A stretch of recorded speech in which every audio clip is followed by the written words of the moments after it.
Hello les gens, j'espère que vous allez bien. Aujourd'hui, nouvelle vidéo et aujourd'hui on débriefe la saison ensemble.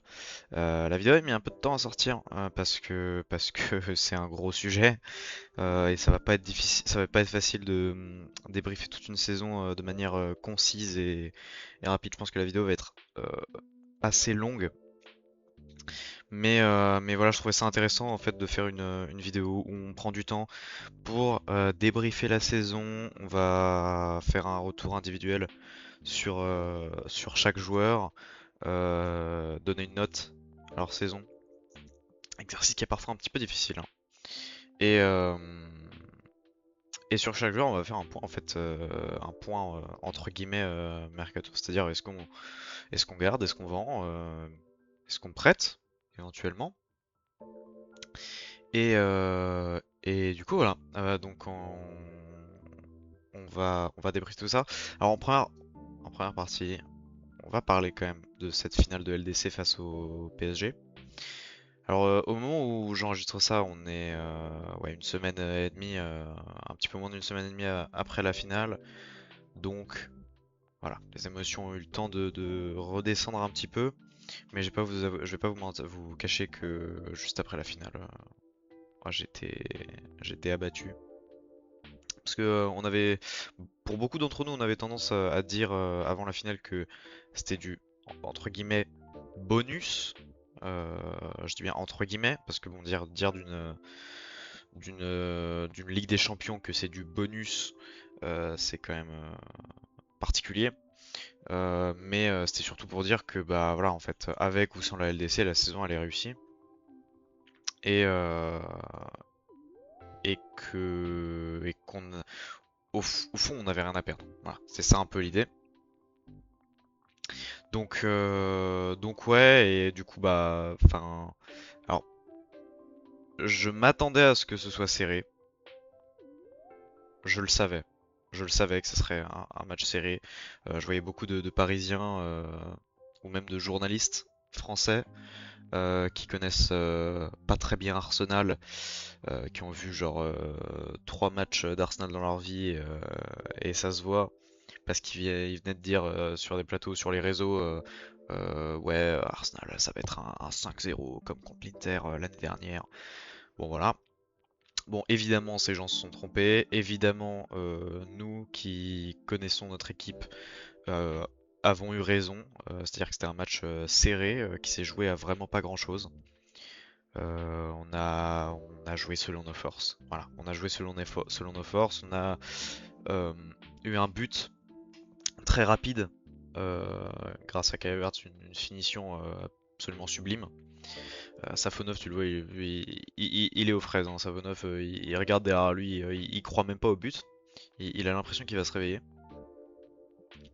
Et puis bah en fait c'était prévisible, hein, comme je l'ai dit, on a joué selon nos forces, c'est-à-dire que bah une fois qu'on a mis ce but, et bah on a mis le bus. Mais non, c'est pas qu'on a mis le bus, c'est un peu faible comme mot. C'est qu'on a pris l'aéroport d'Orly et on l'a placé devant la cage. Les mecs qui ramènent les bouteilles d'eau qui carrément eux aussi se sont mis devant la cage pour protéger le but. Non mais bon, voilà, évidemment, on le savait de toute façon que ça allait se passer comme ça, hein. Si quelqu'un s'attendait à voir un match ultra ouvert avec 7 buts, euh, une deuxième version, un PSG Bayern V2, bon, c'était naïf. Ça aurait été naïf d'imaginer un scénario comme ça. Évidemment que ça allait être un match très fermé.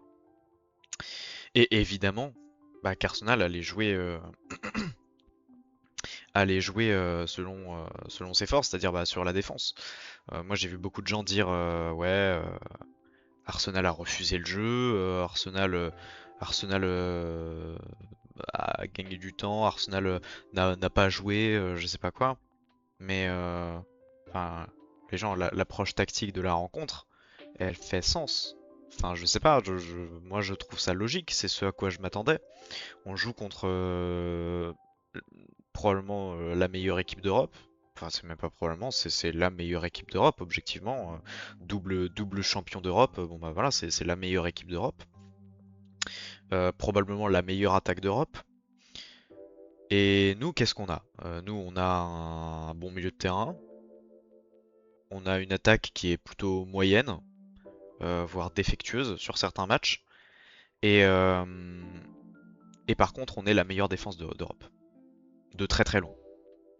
De très très loin. C'est-à-dire que sur la campagne européenne, tu regardes, on a 7 buts encaissés, je crois, en comptant la finale.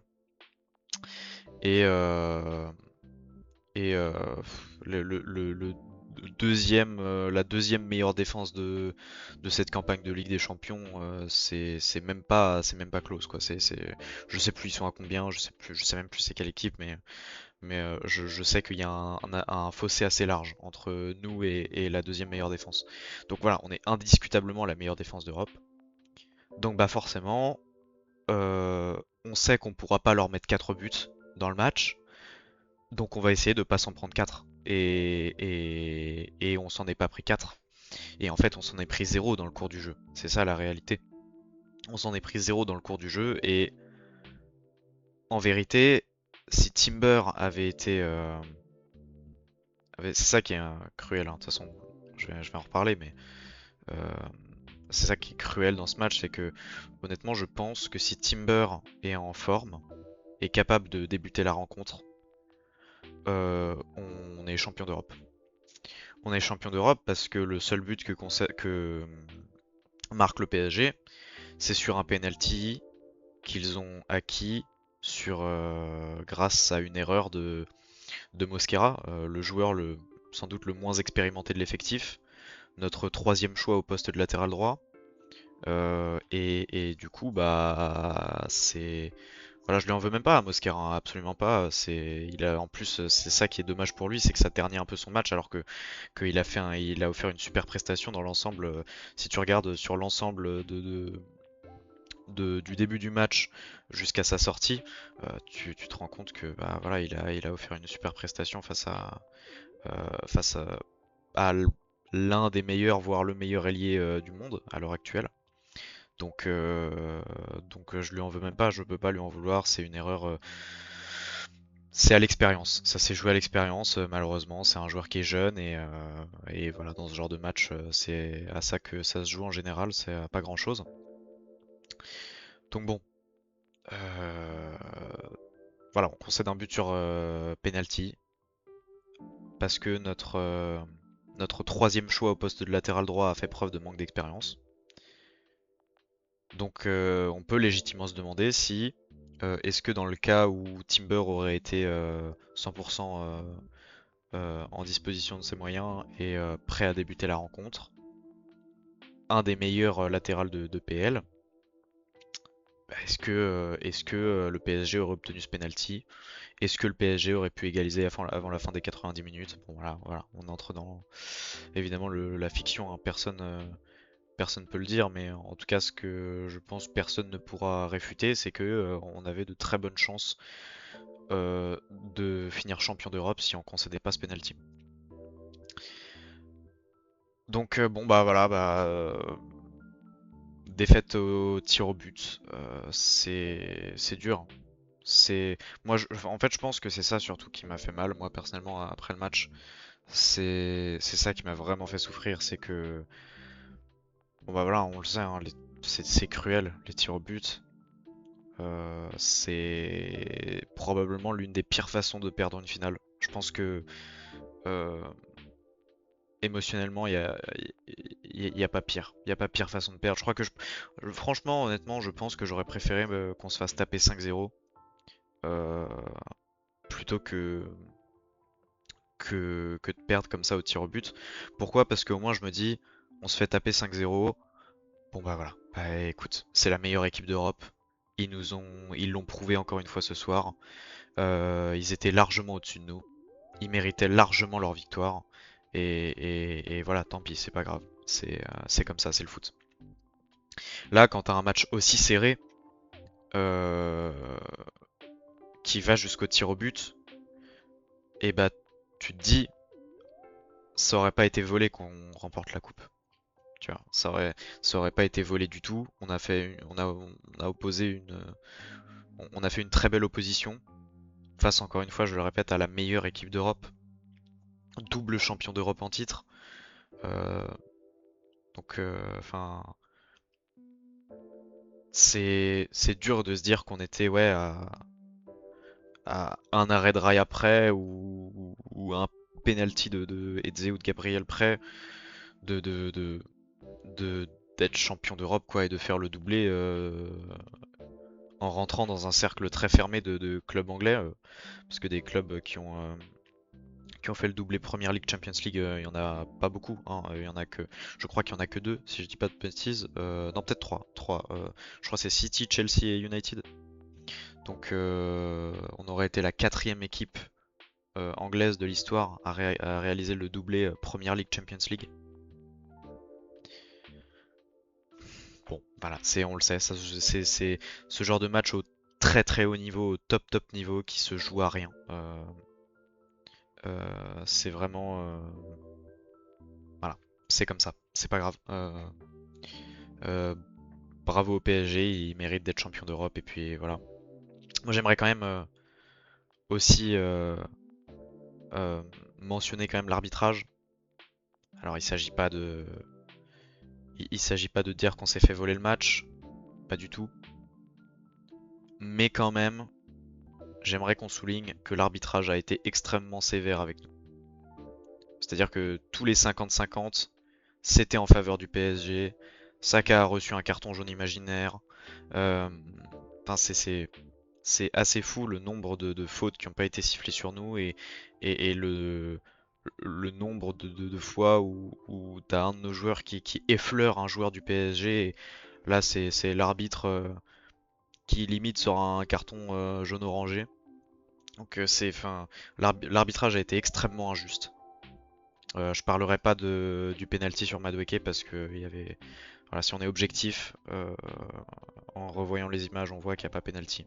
C'est Madueke qui agrippe Nuno Mendes et qui le tire vers l'avant pour essayer d'obtenir quelque chose. C'est c'est lui qui joue mal le coup. C'est lui qui joue mal le coup. Il essaye de forcer une faute au lieu de tenter sa chance devant le but. C'est de sa faute. C'est de sa faute et il n'y avait pas penalty. Mais voilà, aussi, j'aimerais le dire, parce que euh, on a vu passer pas mal de statistiques sur ce match, avec des gens qui mettent en avant, ouais, Arsenal, 21-22% de possession, je sais plus c'est quoi le chiffre exact, euh, ils se sont fait rouler dessus, ils se sont fait écraser, mais en fait, je vois pas comment on peut dire ça, euh, à part si on n'a pas vu le match, en fait. Ou à part si tu, à la limite, tu découvres le football et tu sais pas trop ce que tu regardes. Et tu comprends pas l'enjeu et tu comprends pas le profil des deux équipes et je comprends pas franchement je comprends pas comment des professionnels sur des plateaux des journalistes euh, peuvent dire un truc pareil parce que les statistiques sur cette rencontre elles sont extrêmement trompeuses parce que le problème c'est que les statistiques qu'on met souvent en avant dans le foot donc euh, pour débriefer une rencontre donc la possession les XG le nombre de frappes, frappes cadrées, ce genre de choses, c'est des statistiques qui mettent principalement en avant l'attaque. Et le problème, c'est que bah en fait, c'est pas une question d'être dominé, c'est que notre approche tactique du match fait que nécessairement on va pas briller dans ces statistiques-là. Parce que on a volontairement décidé de jouer très défensif, de protéger notre but d'avance, de fermer les espaces, de jouer très très bas, euh, et pas parce que on n'était pas capable de faire autrement, mais parce que tactiquement, c'était ce qui nous offrait la meilleure chance de victoire. Parce qu'on est la meilleure défense d'Europe. Donc forcément, si tu essayes de te comparer à la meilleure attaque d'Europe quand tu as une attaque qui est moyenne, quand c'est pas le secteur dans lequel tu brilles, bah oui, forcément, les statistiques elles vont pas être très flatteuses. Enfin, c'est normal, c'est juste logique. Tout le monde sait que Arsenal c'est pas une équipe qui a brillé sur le plan offensif cette saison. Surtout en deuxième partie de saison, parce qu'encore en première partie de saison, on a quand même des scores qui sont plutôt, qui nous mettent plutôt en valeur. 3-1 contre le Bayern, 4-0 contre l'Atlético, voilà, entre autres. Donc c'est surtout en seconde partie de saison que ça a été plus compliqué. Mais voilà, c'est pas, enfin je pense que j'apprends quoi que ce soit à personne en disant que Arsenal, surtout cette saison, c'est pas une équipe qui brille par l'attaque. Donc, euh, donc voilà, forcément qu'on n'allait pas jouer hyper haut avec un pressing hyper intense dans les 30 mètres adverses, en laissant des espaces derrière, avec des milieux qui dézonent. Enfin voilà, c'est juste logique qu'on n'allait pas jouer comme ça. Je comprends pas comment ça peut choquer qui que ce soit. Et si tu t'attendais à ce qu'on joue comme ça, bah alors pourquoi les statistiques te choquent? C'est juste logique, c'est le résultat de l'approche tactique de la rencontre. C'est pas. Enfin bon, voilà. Euh, je pense que c'était important quand même de parler de la finale parce que il y a eu beaucoup de discussions autour et que bah voilà, forcément c'est une finale de Ligue des Champions donc je pense que c'est pertinent d'en parler pour quand on s'apprête à débriefer la saison. Et, euh, et voilà. J'ai pris des petites notes pour me préparer, enfin des petites, il y a genre 10 pages. Mais si on fait le bilan, la vue d'ensemble de la saison sur les 4 compétitions qu'on a jouées, ça nous donne champion de Première Ligue, évidemment. Finaliste de Ligue des Champions, finaliste de Carabao Cup et quart de finale de FA Cup. Euh, Sur le papier, c'est très très satisfaisant comme saison. Champion de Première Ligue et finaliste de Ligue des Champions. Excusez-moi du peu. En plus, finaliste de Carabao Cup. euh, on perd face à City. Et quart de finale de FA Cup. Bon là, ça il faut l'oublier, d'accord? La FA Cup n'a pas eu lieu cette saison. On oublie ça. Pour ce qui est de la Première Ligue, je pense que ça n'a échappé à personne que la fin de la saison a été très stressante en PL. On l'a tous vécu. Et on n'est pas passé loin de la catastrophe parce que bah voilà, sur la deuxième partie de saison, même sur le run-in en fait, on va le dire, hein, à partir de ouais, avril, c'était compliqué, hein. C'était compliqué. On a enchaîné les contre-performances. L'équipe, ça se sentait qu'elle était éreintée et lessivée. On perd des matchs ultra importants, notamment face à Bournemouth, un match qui était ultra important. Enfin, moi, avant ce match-là, je me souviens que je disais, pour moi, si on perd ce match, euh, on n'est pas champion. On n'est pas champion à la fin de la saison. Pareil, Arsenal, Manchester City.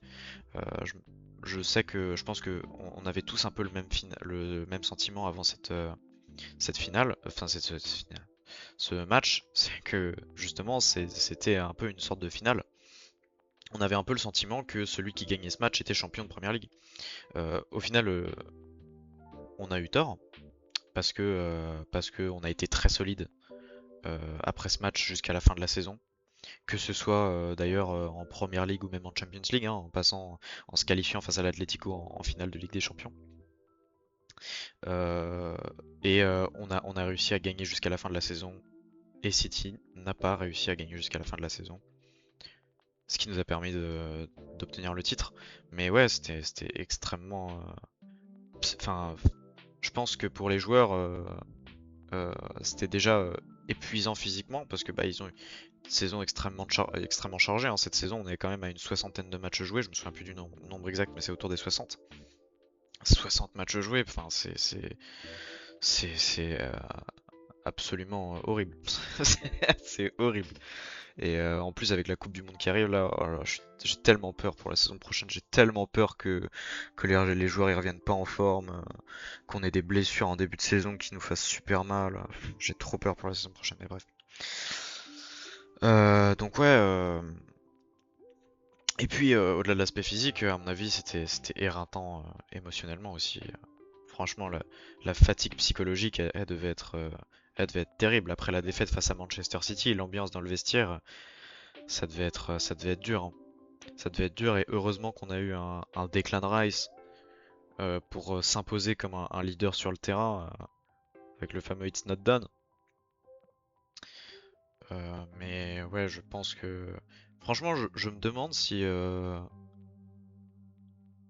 honnêtement, est-ce que si on a vu Declan Rice, alors je parle pas en tant que joueur, mais en tant que vraiment en profil de personnalité, le leader qu'on connaît, qui est capable de mener l'équipe, euh, est-ce que si on n'avait pas eu ce profil de personnalité dans l'équipe, on aurait gagné la première ligue? J'ai un doute.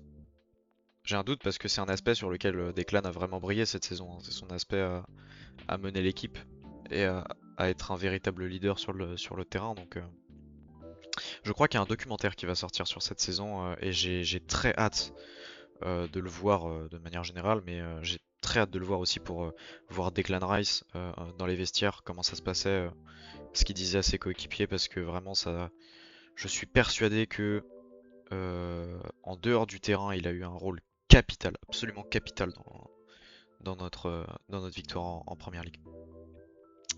Si on fait un petit tour des coupes nationales, bon, Carabao Cup, euh, retour de trêve internationale, je le rappelle, défaite en finale, défaite qui est extrêmement frustrante parce que en fait, bah, en première mi-temps, on a répondu présent, on a joué. Alors de mémoire, c'était pas flamboyant, mais on était là, on jouait. Et en seconde mi-temps, rien, plus rien. Rien du tout. On s'est complètement éteint en seconde période, on n'a pas existé. En seconde période, on jouait avec la peur au ventre, on jouait. Les nerfs ont commencé à lâcher à ce moment-là. Et ça m'a vraiment rappelé la demi-finale retour de Ligue des Champions face au PSG l'année dernière. Pour ceux qui se souviennent, parce que c'était vraiment la même physionomie. Euh, En deuxième mi-temps, on fait rien. En deuxième mi-temps, on fait rien. Et moi, je me souviens, franchement, ça m'a trauma. Ça m'a trauma. J'étais tellement en colère. J'étais tellement en colère en regardant cette deuxième mi-temps face au PSG au match retour parce que je me disais, mais putain, enfin, vous êtes en demi-finale de Ligue des Champions. On peut perdre, on peut se faire disqualifier face à un PSG qui est extrêmement solide. C'est pas là la question, mais au moins jouer, quoi, jouer. Et on jouait pas. On perdait tous nos ballons, on ratait des passes courtes qui étaient simples, quoi. C'était vraiment, enfin, on sentait que c'était vraiment les nerfs qui lâchaient. Et là, c'était pareil. Là, en deuxième mi-temps de finale de Carabao Cup, c'était pareil. Et moi, ça m'a fait peur. Honnêtement, ça m'a fait peur parce que je me dis, tu perds cette finale avec ce niveau de jeu face à City, ton concurrent au titre, alors qu'on arrive dans la dernière partie de saison avec ton équipe qui est connue pour choke. Je me disais, là, ça y est. Honnêtement, je vais être très honnête avec vous. Moi, à ce moment-là, je me dis, euh, je me dis, ça y est. C'est, c'est le moment que qu'annonçaient tous les rivaux. Euh, Là, les supporters de United, de Chelsea, de Tottenham, là, ça y est, ils vont sortir les popcorns parce qu'ils savent que c'est le moment où on lâche complètement et, on se rétame magistralement en fin de saison pour offrir le titre à City. Moi, enfin, voilà, hein, je sais que c'est peut-être pas hyper bien vu de dire ça, mais voilà. Là, à ce moment-là, après cette défaite face à City, moi je nous voyais choc à la première ligue. Euh, Au final, l'histoire m'a donné tort, heureusement. Euh, mais ouais. Enfin, c'est pour vous situer un peu l'état psychologique dans lequel j'étais après cette finale. Et en FA Cup, bah voilà, on est éliminé euh, face à Southampton, une équipe de deuxième division. Et en fait, c'est d'autant plus frustrant que bah en FA Cup, quand tu regardes notre parcours, enfin c'est pas normal de se faire éliminer en quart de finale. Notre parcours en FA Cup, c'est Portsmouth, Wigan, Mansfield, Southampton. Il n'y a pas une seule équipe de Première Ligue. Donc c'est terrible quoi de faire ce parcours, enfin de se faire éliminer en quart de finale avec ce parcours. C'est terrible. On aurait dû au moins aller en demi. Et c'était hyper décevant et ça, de toute façon, ça s'inscrivait dans cette dynamique négative qui était en train de se lancer après avec la défaite contre City et par la suite en Première Ligue la défaite contre Bournemouth. Donc voilà, c'était dans la continuité de cette dynamique négative qui était en train de s'installer et quelle déception. Bah après voilà, c'est de la Cup, hein. C'est pas le trophée qu'on visait au début de la saison. Et c'est pas le trophée qu'on regrette le plus à la fin de la saison. Mais voilà quoi, sur le fin, tu sais, ça fait quand même mal à l'ego de se faire disqualifier par Southampton en quart de finale après avoir affronté aucune équipe de première division, quoi. Donc voilà. Et moi, ce que j'ai noté sur l'ensemble de ces compétitions nationales, c'est que sur la fin de saison, c'est très fébrile. Alors heureusement, on a réussi à redresser la baraque en faisant preuve d'une très grosse solidité sur la fin de saison. Mais j'aimerais bien qu'on ne s'inflige pas ça la saison prochaine, s'il vous plaît. J'ai pas envie de repasser par ces mêmes émotions. Donc ouais, et je pense que de toute façon, ça, le fait d'avoir gagné, d'avoir enfin gagné, d'avoir enfin été sacré champion d'Angleterre, je pense que c'est quelque chose qui va jouer mentalement la saison prochaine. Et je pense pas qu'on sera aussi fébrile sur la fin de saison l'année prochaine. Je pense pas. Peut-être que je me trompe, mais, euh, mais je pense pas. Je pense que l'expérience qu'on a acquis cette saison nous permettra de mieux gérer euh, la deuxième partie de saison. Donc, euh, donc voilà. Écoutez, maintenant qu'on a dit tout ça, on va passer à la review individuelle de nos joueurs. Il y a beaucoup de choses à dire. On va essayer d'accélérer parce que ça fait déjà une demi-heure que je tourne. Et si je peux faire en sorte que cette vidéo dure un petit peu moins d'une heure, ça serait top. On commence par la défense. David Raya. Non, attendez. Monsieur David Raya. Monsieur David Raya. Meilleur gardien du monde. Saison exceptionnelle. Avec des arrêts fous, notamment face à West Ham. Alors tout le monde a pointé du doigt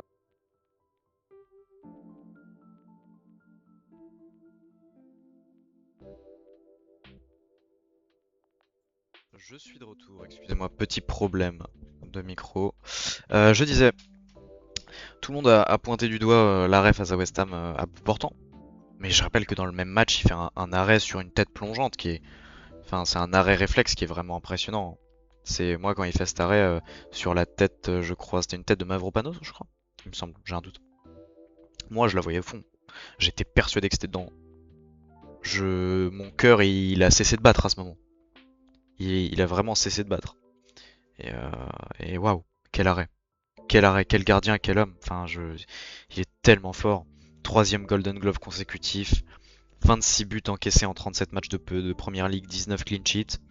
En Champions League, 5 buts encaissés en 14 matchs. 9 clean sheets. 9 clean sheets en 14 matchs. Mais c'est le meilleur gardien du monde. C'est le meilleur gardien du monde à l'heure actuelle. J'en étais encore pas tout à fait convaincu il y a quelques semaines, voire quelques mois de ça. Maintenant, j'en suis convaincu. C'est le meilleur gardien du monde à l'heure actuelle. C'est quand t'as Raya derrière, tu sais que tu peux être tranquille. Tu sais que tu peux être tranquille et même quand il y a un adversaire qui se retrouve en 1v1 avec lui, tu te dis ça va, c'est Raya. Ça va, c'est Raya, je sais de quoi il est capable. C'est pas. Ils ont pas encore marqué ce but, tu vois. Et. Enfin, voilà. Et je lui ai mis un 10 sur 10, Raya. Je lui ai mis un 10 sur 10 parce que tu peux pas demander une meilleure saison. Tu peux pas demander une meilleure saison à un gardien. Enfin, je veux dire, c'est 28 clean sheets. 28 clean sheets en 51 matchs. C'est fou. C'est fou. 28 clean sheets, je répète, hein. 28 clean sheets en 51 matchs. Il a plus de 50% de ses matchs où il fait un clean sheet. c'est fou. C'est fou, et surtout sur la fin de la saison, tu vois ce que t'apporte Raya. Parce qu'il te fait des arrêts, mais extrêmement importants. Ils te font des arrêts qui t'offrent le titre. Ils te font des arrêts qui t'offrent le titre de Première Ligue. Sans Raya, on n'est pas champion. Sans Raya, on n'est pas champion. Troisième Golden Glove consécutif. Il égalise le record cette année. S'il remporte le Golden Glove la saison prochaine, il bat le record de Golden Glove consécutif. Et il égalisera le, le record de Golden Glove accumulé par un gardien en Première Ligue.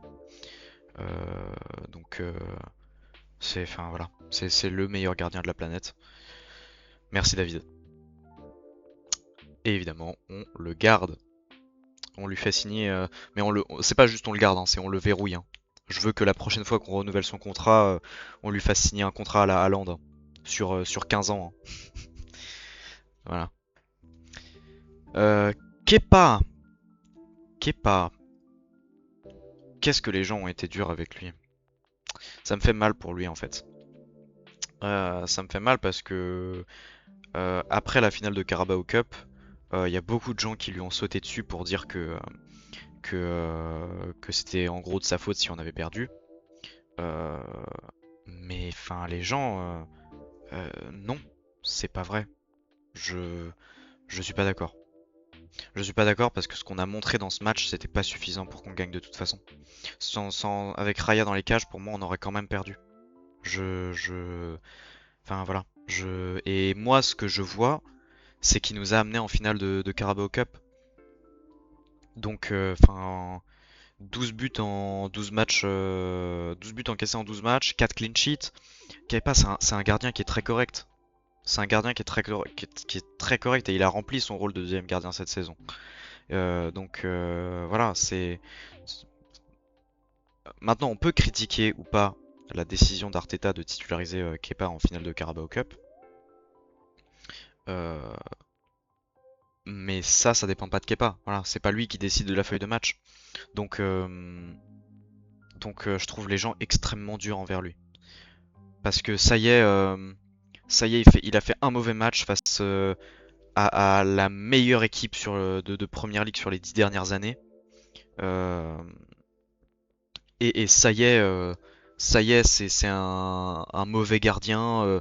Il est nul, c'est de sa faute si on a perdu. Et non, ça arrive. Ça arrive, un gardien c'est comme n'importe quel autre joueur, un mauvais match ça arrive. Il a tout autant de mal quand il se retrouve face à une opposition comme City. C'est pas lui qui a décidé d'être titulaire. Enfin, et quand on regarde avant ce match, bah moi sur le papier, il a rempli son rôle de deuxième gardien. Et voilà, je lui en veux pas. Je lui en veux pas à Kepa. Moi je lui ai mis un 6 sur 10. J'ai hésité avec un 7 sur 10, mais ça aurait peut-être fait un peu abusé. Euh, mais moi, je veux pas lui mettre en dessous de 6 sur 10 parce qu'il aurait pu faire mieux. Ça, c'est indiscutable. C'est indiscutable. Mais pour moi, il a rempli sa part du contrat. On l'a pas signé pour être notre gardien titulaire, pour concurrencer. On l'a même pas signé pour concurrencer Raya, ne serait-ce qu'un tout petit peu. Donc, enfin, voilà, pour moi, il a rempli sa part du contrat et sur le plan effectif, si on reçoit une offre intéressante, pourquoi pas le vendre? Euh, Pourquoi pas? Si on reçoit une offre intéressante, si on peut se faire une marge, je sais plus combien on l'a acheté, 5 millions? Un truc comme ça, je crois. Si on peut le vendre pour 6-7 millions, je pense pas que ça arrivera, mais pourquoi pas? Pourquoi pas? Si on peut se faire une petite marge. Mais, euh, mais voilà, enfin pour moi, faut pas le laisser partir pour moins de 5 millions cet été. Enfin, je comprendrais pas trop le move. Parce que cette saison, encore une fois, je le répète, mais pour moi, il a rempli son rôle de deuxième gardien, il a rempli sa part du contrat. Voilà. Saliba. Ok, là, on rentre dans le très très dur. Là, on rentre dans le. On tape dans le mille, là. Saliba, bah, c'est tout simplement l'un des deux meilleurs défenseurs centraux du monde. Euh, il est en partie une des raisons pour laquelle Raya a réussi à avoir autant de clean sheets. c'est parce que devant lui, il a entre autres Saliba. Quel joueur! Quel joueur! Et quelle complémentarité avec Gabriel, quel, quel, enfin, c'est impressionnant. C'est impressionnant quand tu vois les sauvetages qu'il est capable de faire. Moi, j'ai en mémoire des sauvetages où il vient récupérer par l'arrière le ballon dans le pied du défenseur au dernier moment, de l'attaquant, dans les pieds de l'attaquant au dernier moment. Enfin, qu'est-ce que c'est solide! Qu'est-ce que c'est solide! Et Saliba, ça fait partie de ces joueurs. Tu me mets 250 millions, 300 millions sur la table, je te dis non. Non, j'en ai rien à foutre. Je le garde. Je... Mais pour n'importe quel, tu me poses 500 millions sur la table, je le vends pareil, Saliba. C'est... Je le garde, mais à tout prix. À tout prix. Il a pas de prix, Saliba. Il a absolument pas de prix. Évidemment qu'on le garde. Je lui ai mis un 9 sur 10. Et alors je lui ai mis un 9... Enfin, si je lui ai mis un 9 sur 10, c'est parce que... Bah quand même, il y a eu euh, une forme d'inégalité dans sa saison. Alors pas dans le sens où il y a un moment où il était mauvais, parce que tout simplement Saliba ne sait pas ce que ça veut dire être mauvais. Pour lui c'est un parfum de glace. Je sais pas, mais c'est fou. Enfin, je suis pas sûr d'avoir mémoire d'un seul match où Saliba a été pas bon. Mais parce que et ça j'ai l'impression que c'était un peu le cas la saison dernière aussi. C'est-à-dire qu'il y a une moitié de saison où c'est vraiment tu te dis bah top défenseur central, mais c'est enfin vraiment numéro un mondial. Et une autre partie de saison, une deuxième moitié de saison où tu te dis, il y a peut-être un ou deux autres défenseurs devant lui. Et après voilà, ça fait quand même partie de, euh, de nos joueurs de nos meilleurs joueurs et de nos joueurs les plus consistants. Mais par rapport à un Raya où littéralement Raya, je vois pas ce que je peux lui demander de plus. Tu vois, genre ça serait, ça, c'est, tu peux pas lui demander plus. Voilà, tu peux pas lui demander plus. Euh, Saliba, tu peux faire quelques petites réflexions, tu vois, c'est très tatillon, mais et voilà, puis faut pas déconner, je lui ai mis un 9 sur 10 quand même, voilà. Je- je- euh, donc voilà. Gabriel, oh wall at the back. Je peux répéter la même chose que j'ai dit sur Saliba, mais en plus, je peux ajouter que le mec, mais quelle menace sur coup de pied arrêté. Euh, c'est impressionnant. Ce qui est bien avec Gabriel, c'est que il t'apporte à la fois une forme de danger euh, dans les 30 derniers mètres adverses sur coup de pied arrêté, notamment sur corner. Et en plus, bah, c'est top 2 meilleur défenseur central au monde. C'est pour moi le top 2, c'est Saliba et Gabriel. Et du coup, tu as un défenseur central qui est non seulement est l'un des tout meilleurs à son poste, mais qui en plus est une menace offensive.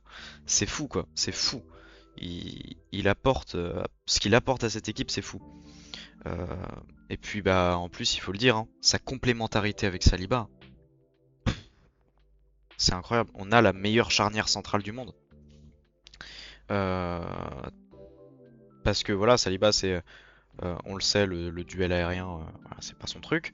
On le sait que c'est pas vraiment un leader, Saliba. Euh, et Gabriel, lui, il apporte à Saliba ce qui lui manque, il apporte cette domination dans le duel aérien, il apporte cet esprit de leader de la défense. Enfin, c'est vraiment, c'est Gabriel, enfin, c'est quel joueur, quel joueur. Un truc que j'ai remarqué aussi, c'est que ce qui est marrant en fait avec Saliba et Gabriel, c'est que t'as l'impression qu'ils se relaient en termes d'état de forme. C'est-à-dire que t'as t'as l'un des deux qui va faire une première partie de saison, mais top niveau. Mais enfin, top niveau dans le sens où c'est numéro un mondial à son poste. Et la deuxième partie de saison va être un tout petit peu en dessous. Et c'est l'autre qui va prendre le relais. Et c'est l'autre, quand tu vas le regarder, tu vas te dire putain, numéro un mondial à son poste. Enfin, ouais, mais quelle complémentarité. Enfin, waouh. C'est impressionnant. La seule petite remarque que je peux faire à Gabriel, c'est que il a été un petit peu moins efficace sur coup de pied arrêté en deuxième partie de saison, principalement. Mais bon, après, là, vraiment, je pinaille. Je crois qu'il a 4 buts cette saison. 4 buts pour un défenseur central, c'est déjà... Voilà. C'est... Merci Gabriel. On t'aime tellement fort. Personne ne t'en veut pour ton penalty manqué. La saison prochaine, en finale de LDC contre le Paris Saint-Germain, tu le mets ce penalty.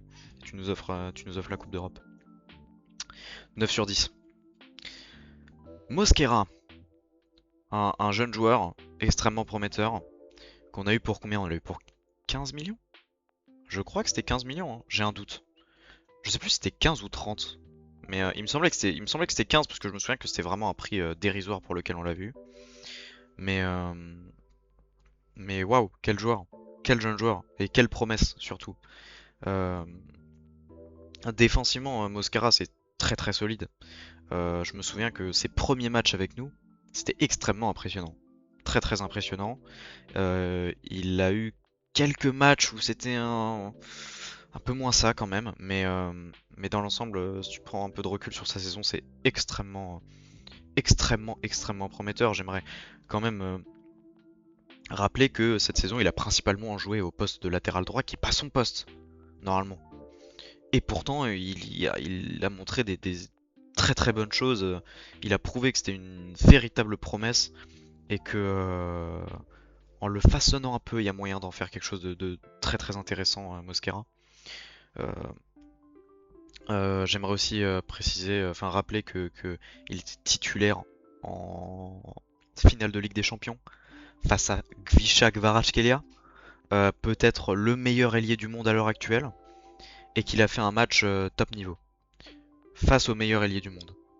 Donc, alors il concède ce penalty, malheureusement, c'est triste.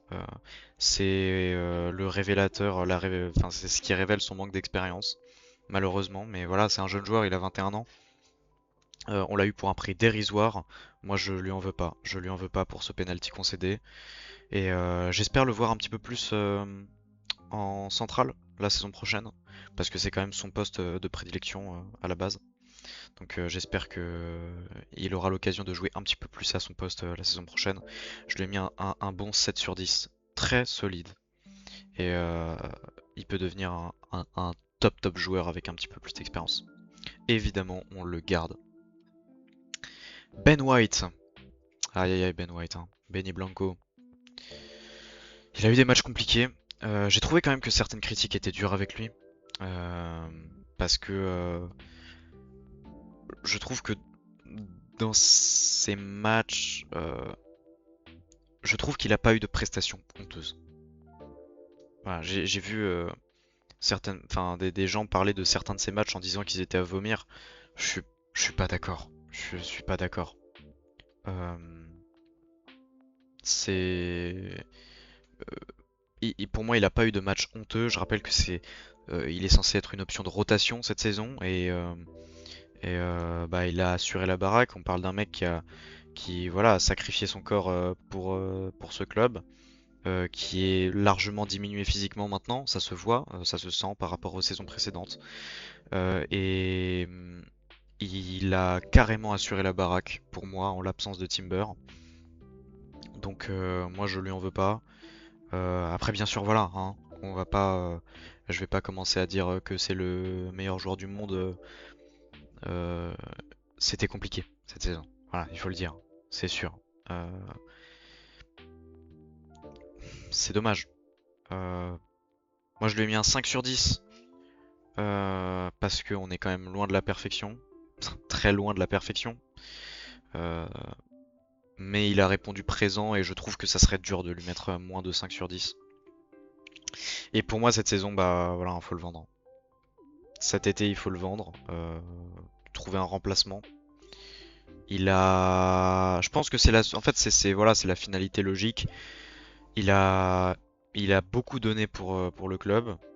Il est là quasiment depuis le début et il a finalement remporté ce titre de champion d'Angleterre avec l'équipe. Donc bah voilà. C'est la suite logique en fait de partir autre part pour tenter une nouvelle expérience. Je lui souhaite que le meilleur, mais pour moi, ouais. Il faut vendre cette saison et cet été et lui trouver un petit remplacement. Timber, il fait partie de ces joueurs avec celui qui vient juste après, dont on va parler, il y a des choses à dire, qui sont durs à juger. Parce que, bah voilà, Timber il se blesse dans le run-in, la phase finale de la saison. Ce qui nous met en très grande difficulté parce que ça nous oblige à jouer avec Timber avec Ben White et Christian Mosquera. Et forcément, bah, ça nous met en grande difficulté. Timber, mine de rien, hein, s'il vous plaît, j'aimerais rappeler que c'est quand même 3 buts et 6 passes D en 30 matchs de PL pour un latéral. Euh, Pas mal, pas mal. Donc sa blessure, ouais, ça se voit qu'elle a eu un impact sur l'équipe. Ça se voit, ça se sent. C'est que quand tu regardes avant et après Timber, ça se voit. Il a été vraiment, vraiment pas bon en finale de LDC. Il faisait très très peur sur le ballon. Il était clairement pas complètement remis. Donc moi j'ai juste hâte de le retrouver en forme cette saison, la saison prochaine. Et je lui ai mis un 6, 6,5 sur 10. Je pouvais pas lui mettre plus que ça à cause de son absence. Ça aurait été un peu overkill de lui mettre plus de 6,5. Et je trouve que ça aurait été un peu trop dur de lui mettre moins. Donc, euh, donc voilà, j'ai essayé de trouver l'entre-deux. J'ai essayé de trouver la note qui me paraît la plus juste. Euh, mais voilà, quand t'as un joueur comme ça qui a un impact de par son absence, c'est dur à juger en fait. C'est dur parce que bah c'est pas complètement de sa faute quoi s'il s'est blessé. C'est même pas de sa faute. Enfin voilà, il est pour rien, il s'est blessé et il en est tout aussi dégoûté que nous, je pense. Mais voilà. Calafiori. Aïe aïe aïe. Calafiori, ce qui est intéressant avec ce joueur, c'est que quand tu le vois sur le terrain, tu vois tout ce qu'il peut t'apporter. Tu vois les différences qu'il peut faire dans le jeu. Et en plus, c'est hyper intéressant parce qu'avec l'effectif qu'on a cette saison, t'as sur le côté gauche Hincapié et Calafiori. Deux profils qui sont vraiment opposés en fait. T'as Calafiori qui est vraiment un profil plus offensif et Hincapié qui est un profil beaucoup plus défensif. Euh, donc ça t'offre vraiment une certaine forme de flexibilité tactique qui est hyper intéressante à avoir et ça te permet d'ajuster en fonction de chaque match, en fonction de l'opposition à laquelle tu vas faire face. Maintenant, bon, Calafiori, enfonçons la porte ouverte. Parlons de l'éléphant dans la pièce, c'est sa fragilité. Calafiori, je suis allé voir euh, ses stats pour mes notes. Depuis son arrivée à l'été 2024, il a joué 3249 minutes sur 10 920. Il a joué même pas un tiers des minutes disponibles pour un joueur qui est censé être un titulaire régulier, quoi. Donc à titre de comparaison, Hincapié, qui est arrivé cette saison, il a joué 2916 minutes. Hincapié, qui est arrivé cette saison, a joué plus de minutes que, enfin, plus, non, pas plus, mais quasiment autant que Calafiori, qui est arrivé il y a 2 ans. Donc c'est chaud. La stat, elle est folle. Et c'est dommage parce que, comme je l'ai dit, il est capable d'apporter énormément. Et c'est le genre de profil qui est hyper intéressant à avoir. Mais bah, le problème, c'est que le joueur, ça peut être le meilleur joueur du monde. Bah, à un moment, si tu peux pas le faire jouer, ça te sert à rien en fait. C'est, je suis très contente d'avoir Lionel Messi dans mon équipe, mais s'il peut jouer que 120 minutes sur l'ensemble de la saison, bon bah voilà, ça me sert à rien quoi. Donc, donc ouais, en fait, j'ai pas envie de me séparer de lui. Mais à un moment, je pense qu'il faut faire preuve de pragmatisme. Se dire voilà, on a un joueur qui ne joue pas. Il ne joue pas. Euh, et aussi intéressant soit-il sur le terrain, est-ce que ça serait pas stratégiquement mieux de faire un profit sur lui? Moi, je pense que le club devrait examiner les offres qu'on reçoit, qu'on pourrait recevoir pour Calafiori. On sait que le Real Madrid est intéressé notamment. Euh, mais attention, on le brade pas, hein. Surtout pas. Si on doit le faire partir, c'est à son prix. C'est un juste prix. Sur Transfermarkt, il est évalué à 55 millions. Mais honnêtement, pour moi, tu peux facilement justifier de faire monter le prix à 60-65 millions. Voilà, avec le marché des transferts actuel, c'est pas, ça me paraît pas déconnant. Surtout si c'est le Real Madrid qui vient toquer à la porte, tu te dis bon, les gars, vous avez les moyens. Donc ouais, Euh, pourquoi pas le vendre, mais à un juste prix.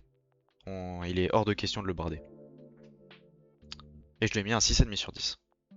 Pour plus ou moins les mêmes raisons que Timber, hein. C'est que bah, enfin, il est hyper intéressant dans le jeu, mais bah il joue pas, donc bah, voilà.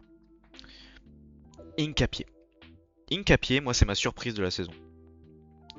C'est et honnêtement, je trouve ça hyper injuste qu'il soit pas dans les nominés pour les transferts de la saison en première ligue. Mais quel joueur! Enfin, je suis désolé, il est trop fort. Il est trop fort. Euh, Enfin, à la base, alors je sais pas si c'est comme ça que dans cet esprit-là qu'il a été recruté, mais moi quand je l'ai vu arriver de notre côté, euh, bon déjà j'étais contente parce que j'aime bien le Bayer Leverkusen, donc j'étais contente. Et mais moi je me suis dit en fait ça sera une option de rotation en défense centrale quoi sûrement. Surtout que en plus je crois que bah avec Mosquera, ouais voilà on avait recruté Mosquera, donc Mosquera moi je le voyais vraiment comme un jeune prometteur et je voyais Hincapié comme vraiment notre remplaçant, notre joueur de rotation quoi. Et pas du tout. Enfin en tout cas c'est pas ce qui s'est passé. Ce qui s'est passé c'est qu'il a pris une option il a profité de l'absence de Calafiori pour prendre un rôle de titulaire à gauche. Et waouh! Enfin et qu'est-ce qu'il est solide que Hincapié. Il a fait des matchs, waouh, c'est impressionnant, c'est une muraille. C'est une muraille, y a rien qui passe quoi. Euh, Aujourd'hui, la vérité c'est que même si Calafiori est 100% fit, Hincapié c'est un vrai concurrent à Calafiori, hein. En à peine une saison, enfin même pas en quelques mois, parce qu'honnêtement au bout de quelques mois c'était déjà le cas, il avait pris la place de titulaire à Calafiori. Alors bon, il y a les blessures de Calafiori qui jouaient, mais pas que. Honnêtement, pas que. Donc vraiment, excellente surprise pour moi cette saison et en plus bah, c'est ce que je soulignais tout à l'heure en parlant de Calafiori, c'est hyper intéressant parce que voilà cet aspect tactique, t'as un Hincapié qui a un profil beaucoup plus défensif parce que bah, de base c'est un défenseur central quand même, donc forcément c'est pas offensivement qui va briller, quoique il y a eu des moments où offensivement je l'ai trouvé plutôt intéressant. Mais voilà, Hincapié c'est vraiment un profil défensif, et de l'autre t'as Calafiori qui a un profil vraiment offensif, et ça te permet d'ajuster en fonction de l'équipe à laquelle tu vas faire face, de voilà, la tactique que tu vas adopter. Ça c'est vraiment intéressant en termes de gestion d'effectifs. Euh, donc ouais, je suis vraiment euh, contente qu'on ait recruté Hincapié. Pour moi c'est notre transfert de la saison. Vraiment, vraiment pour moi c'est notre transfert de la saison. En termes de rapport qualité-prix, pour moi c'est vraiment... Enfin... C'est imbattable Hincapié pour moi. Donc 8 sur 10. 8 sur 10 pour cette saison. On garde. Et j'espère il saura maintenir le même niveau de performance la saison prochaine. Parce il m'a vraiment impressionné cette saison. On passe au milieu de terrain. La défense centrale, on était encore, enfin la défense, on était encore tranquille parce que en vrai, on n'a pas de mauvais joueurs. On n'a pas de joueur euh, qui a été mauvais cette saison en défense. Tu regardes, Hincapié, très très fort. Calafiori, euh, Malheureusement, il est freiné par ses absences, par sa fragilité physique, mais quand il est sur le terrain, c'est très très fort. Timber, quand il est sur le terrain, très très fort. Ben White, c'était un peu plus compliqué, mais voilà, c'est un contexte particulier, Ben White. Mosquera, très très fort. Gabriel, très très fort. Saliba, très très fort. Kepa, encore une fois, pour moi, il a rempli sa part du contrat. Et de toute façon, il a pas beaucoup joué, hein, donc voilà. Raya, incroyable. Là, on va rentrer dans la partie qui fâche, parce que on va vraiment commencer à s'énerver. Lewis Kelly. Lewis Kelly, quand il a fait quelques matchs au poste de latéral gauche cette saison, euh, c'était très décevant. C'était très décevant parce que, en fait, c'est pas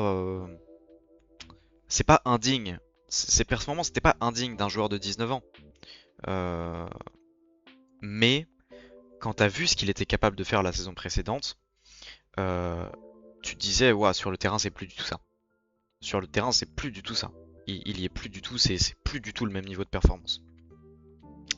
Et du coup, c'était très très décevant. Il a été mis au placard pendant un certain temps. Il a été titularisé, enfin, il est rentré au milieu de terrain. Il est passé au milieu de terrain et waouh, incroyable. Miles, quel talent formidable. Quel joueur. Et quelle promesse. Il a que 19 ans. Il a que 19 ans. Imaginez d'ici 1 ou 2 ans, 2, 3 ans. Mais waouh, waouh. Je vous jure que c'est un potentiel ballon d'or. Je vous jure, on en rediscutera d'ici quelques années. Je vous promets. Je vous promets, je ressortirai cette vidéo. Je vous le promets, je vous le jure. Et, et de toute façon, enfin, je veux dire, la confiance que lui a accordé Arteta en finale de Ligue des Champions parle pour lui. Titulaire en finale de Ligue des Champions à 19 ans. Bon bah voilà, la messe est dite. Et c'est en plus d'être extrêmement fort, c'est un profil qui est hyper rafraîchissant parce que euh, contrairement à un Odegaard, un Zubimendi ou même un Declan Rice, qui il est peut-être un petit peu moins que lui, Lewis Kelly, il a vraiment tendance à prendre des risques, il a vraiment tendance à porter le ballon, à aller vers l'avant, euh, à battre son vis-à-vis au duel et à tout de suite porter le ballon sur une dizaine de mètres. Enfin, c'est hyper rafraîchissant. Il fait tellement du bien quand il est là sur le terrain et j'espère que la saison prochaine.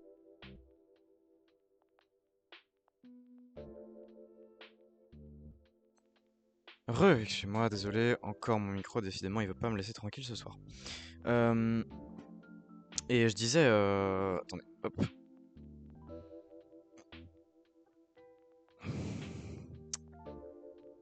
Oh là là. Ok. Je disais, excusez-moi, moi j'espère la saison prochaine il fait partie de notre 11 titulaire parce il a prouvé qu'il méritait. Parce que chaque match qu'il a fait au milieu de terrain, eh ben, il était hyper intéressant et il apportait de ouf à l'équipe. Donc j'espère la saison prochaine il fait partie du 11 titulaire. Euh, et, et ouais. Enfin, je lui ai mis un 8 sur 10 parce que certes, il a pas eu énormément de matchs au poste de milieu de terrain. Il a pas beaucoup joué. Et quand il jouait au poste de latéral gauche, c'était très décevant. Mais moi, je veux surtout mettre en avant la solidité mentale de ce mec. Mais waouh! Il fait une saison XXL l'année dernière. Il est ultra décevant au même poste cette saison. Il est mis au placard par son manager. Arteta lui-même a dit en conférence de presse qu'il avait été très dur avec lui. Et t'as la solidité mentale de continuer à travailler à 19 ans et de revenir comme ça, de réintégrer le 11 et de sortir ce genre de performance de top niveau. Bravo, franchement bravo. Quel joueur. 8 sur 10, évidemment on garde et pour moi il doit intégrer le 11 ou au moins doit devenir euh, un joueur qui pose des problèmes de sélection à Arteta. Au moins ça. Martin Odegaard. Voilà. Là, on arrive aux joueurs où ça va être difficile.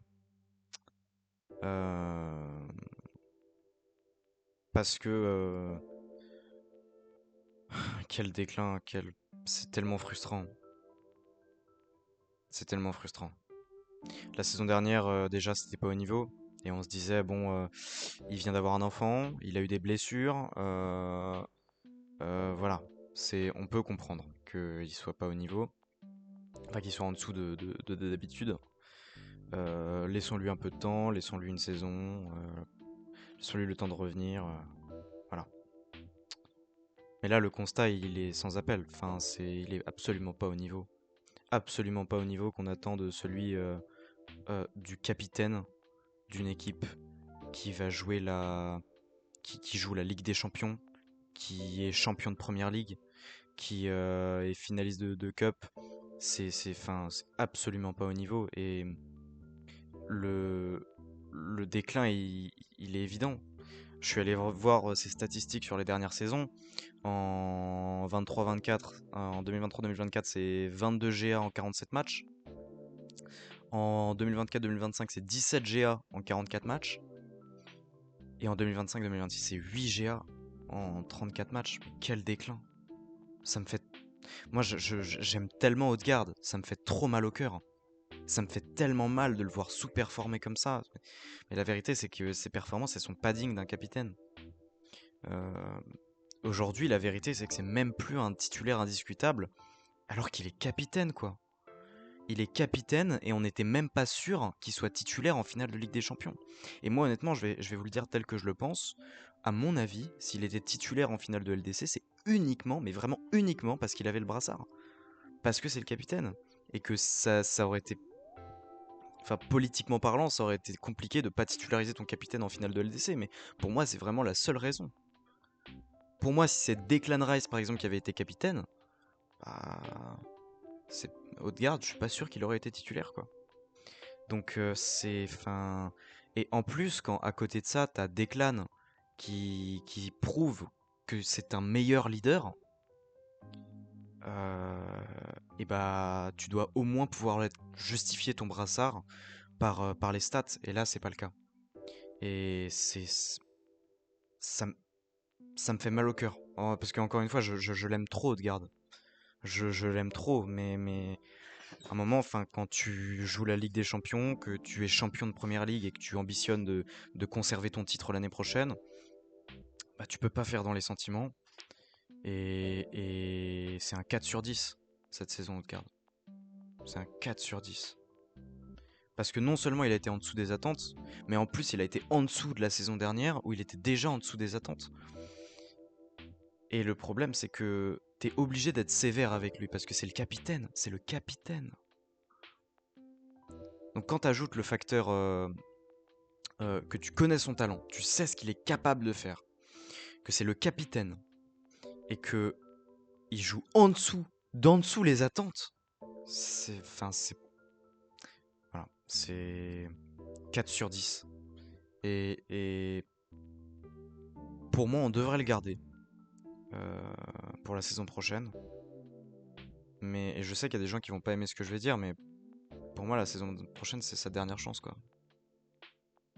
S'il montre pas au moins des signes encourageants la saison prochaine, et bah c'est peut-être que le moment est venu de se séparer de lui.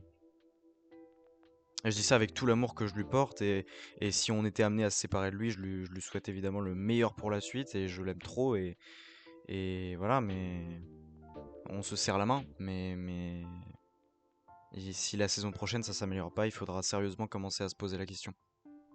Enfin, c'est même cette saison en fait, c'est même cet été qu'il faut commencer à se poser la question. Et pour moi, la réponse à cette question, c'est on devrait lui laisser une dernière chance. Mais moi, je vois des gens qui disent cet été il faut vendre de garde et c'est difficile de leur donner tort, quoi. Donc voilà. Euh, ouais. Norgard, numéro 16. Euh, Norgard, c'est une véritable incompréhension. parce que quand il a joué, c'était très correct. C'était tout à fait au niveau pour moi. Euh, C'est-à-dire tout à fait au niveau de celui qu'on attend d'un joueur de rotation qui est là, entre autres, pour amener de l'expérience et pour permettre à tes titulaires de se reposer, notamment dans des petits matchs contre des équipes d'un petit peu plus bas standing, on va dire. Euh, euh, et le problème, c'est qu'il a pas joué. Je sais pas pourquoi. Je comprends pas. On est tous confus, hein. On est tous confus par rapport à la saison de Norgard parce que bah on sait pas pourquoi on l'a recruté en fait. Je, je- Alors on l'a payé quoi? On l'a payé 10-15 millions, je crois, un truc comme ça. Mais le problème, c'est que t'as l'impression que c'est 10-15 millions que t'as jeté par les fenêtres. Parce qu'au final, en fin de première partie de saison, on va dire début de deuxième partie de saison, t'as un Zubimendi qui est épuisé, mais ça se voit, il est plus du tout au niveau. Et Norgard aurait dû être la réponse à ça. Norgard aurait dû être le joueur qui permet de mettre Zubimendi au repos, de se ressaisir, voilà, de revenir et tout. Mais bah, c'est pas ce que Arteta a fait. Et je comprends pas. Alors, je pense sincèrement qu'il s'est passé quelque chose euh, en coulisses que nous on sait pas. Euh, je pense, parce que sinon je comprends pas. Je vois pas pourquoi il aurait aussi peu joué s'il s'est rien passé de particulier en coulisses. Euh, Moi, je me sens un peu désolé pour lui parce que du coup, bah, enfin, c'est dommage pour lui quoi. Il a très très peu joué et c'est dommage parce qu'il pouvait apporter à cette équipe et bon, voilà. Euh, je l'ai pas noté. Ça me semblait pas pertinent de le noter. Un peu à la manière d'un Doman dont je vais pas parler ici parce que bah voilà, c'est des joueurs qui ont tellement peu joué que c'est pas pertinent de les noter. Et même dans le cas de Doman, pour moi, c'est même pas pertinent de lui accorder une section individuelle. Euh, Enfin voilà, il a joué quoi? Il a joué 3 matchs, quelque chose comme ça. Bon voilà, il y a quoi à dire sur deux trois matchs. Il a été impressionnant. Euh, c'est une promesse exceptionnelle. Et voilà, c'est en deux lignes, on a fait le tour quoi. Donc Norgard, je trouvais qu'il y avait un peu plus de choses à dire quand même. Donc voilà, mais puis c'est surtout un joueur vraiment qui est là pour jouer en équipe première et pas avec les U21 comme Doman par exemple. Mais donc ouais, je comprends pas. Euh, et pour moi en fait, on devrait le garder. On devrait le garder, mais évidemment seulement si on a l'intention de le faire jouer. Donc si Arteta sait que la saison prochaine il le fera pas jouer davantage, bah ça sert à rien quoi, autant le vendre. Parce que là ça fait aucune différence. C'est autant espérer en tirer une dizaine de millions, essayer de te rembourser un peu l'achat et plutôt que de le garder une saison de plus alors que tu sais qu'il va pas jouer quoi. Et que Zubimendi va finir épuisé de toute manière. Donc ouais. Donc si c'est pour lui accorder le même temps de jeu que cette saison, autant le vendre. Merino. Aïe aïe aïe. Merino, c'est un joueur qui est hyper utile. C'est un joueur de banc qui est hyper utile et il a prouvé qu'il avait plein de qualités. Malheureusement, pas forcément au poste qu'on aimerait. Euh, Je rappelle que Merino, il a passé beaucoup de temps blessé. Et je rappelle que c'est aussi 9 GA en 32 matchs, ce qui est plus que Haute-Garde, en moins de matchs. Pam pam. Désolé Haute-Garde, mais voilà. Il nous a beaucoup manqué en deuxième partie de saison et j'ai été gentil avec lui quand même. J'ai été gentil avec lui. Je lui ai mis un 7 sur 10. Enfin, je vais lui mettre un 6,5 sur 10 comme Calafiori ou Timber parce que bon, c'est un peu trop gentil quand même de mettre 7 sur 10 là. Là, vous voyez, je me suis laissé emporter par mon affection pour Merino et par la hâte que j'ai de le retrouver sur les terrains la saison prochaine. Non, ouais, 6,5 sur 10, c'est dommage, il nous a beaucoup manqué. Surtout en deuxième partie de saison, comme parce que bah, voilà, Zubimendi était épuisé, et ça aurait fait du bien d'avoir un Merino. Euh, mais ouais, joueur de banc extrêmement utile et j'ai très très hâte de le revoir la saison prochaine. Zubimendi. Zubimendi. Ça fait partie de ces joueurs euh, qui, je trouve, ont reçu beaucoup de critiques injustes cette saison. Enfin, injustes. Euh,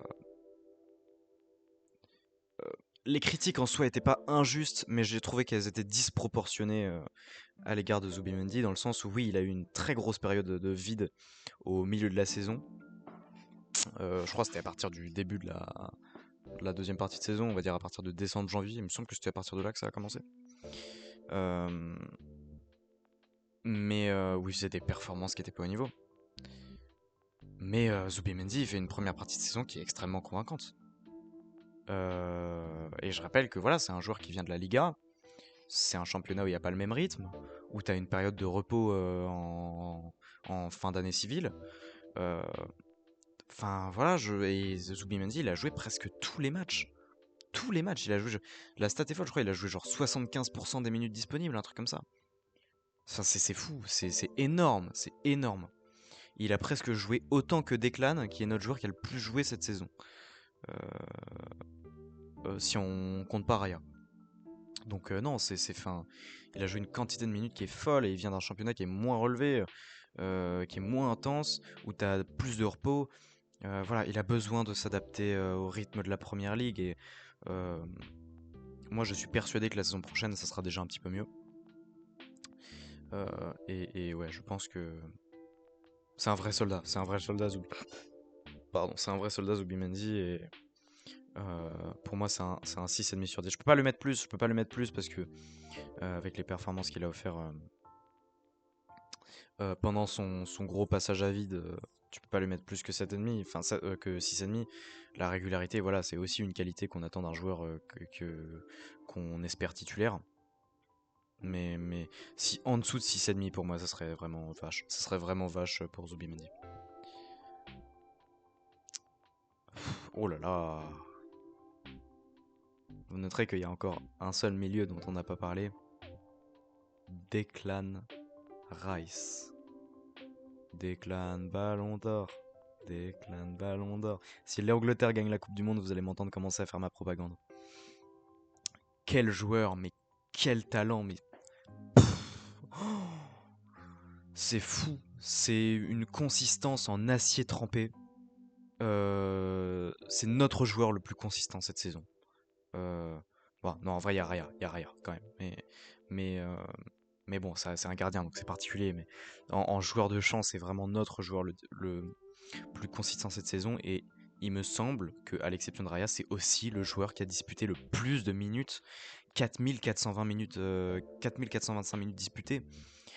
Montrer un tel niveau de consistance quand tu disputes quasiment tous les matchs pendant 90 minutes, c'est fou. Il est trop fort, ce mec. Il est trop fort. Il est là à la récupération, il crée le jeu, il envoie les ballons vers l'avant. Enfin, il est trop fort. Il est trop fort. Il y a une séquence où je sais plus, je crois, oui, c'était en début de saison, où il perd un ballon et tu le vois, il fait un retour et il va direct reprendre le ballon à l'adversaire. Tu te dis, mais sur un tacle glissé magnifique, tu te dis, mais c'est bon, donnez-lui le ballon d'or. Donnez-lui le ballon d'or à ce mec. Non, je vous jure, si l'Angleterre gagne la Coupe du Monde, préparez-vous parce que je vais commencer ma propagande. Et, euh, et c'est le seul joueur de champ à qui j'ai mis un 10 sur 10. Parce que tu peux pas lui en demander plus. Parce que en plus de son talent pur footballistique, c'est un leader, c'est un véritable leader. Un mec qui pourrait porter le brassard, qui j'ai presque envie de dire même qui devrait porter le brassard. Euh, et ouais, 10 sur 10, tu peux pas lui en demander plus. Je lui mets un 10 sur 10 pour la même raison que pour Raya, c'est que ça serait tellement injuste de lui demander de faire mieux. Ce serait tellement injuste de commencer à pinailler sur le fait qu'il ait une légère baisse en intensité en fin de saison. Tout ça, tu peux pas lui en demander plus. Sur un milieu comme ça, un milieu de son profil, tu peux pas lui demander de faire une meilleure saison. 10 sur 10. Quel joueur.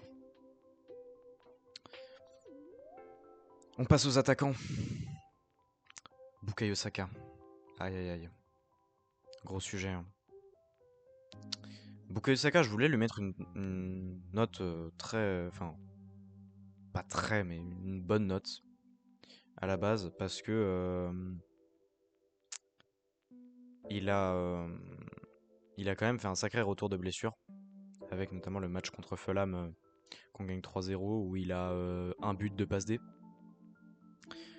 Saka, qu'est-ce qu'il était énorme sur ce match, qu'est-ce qu'il était énorme. Il était monstrueux sur ce match. Et il revenait de blessure.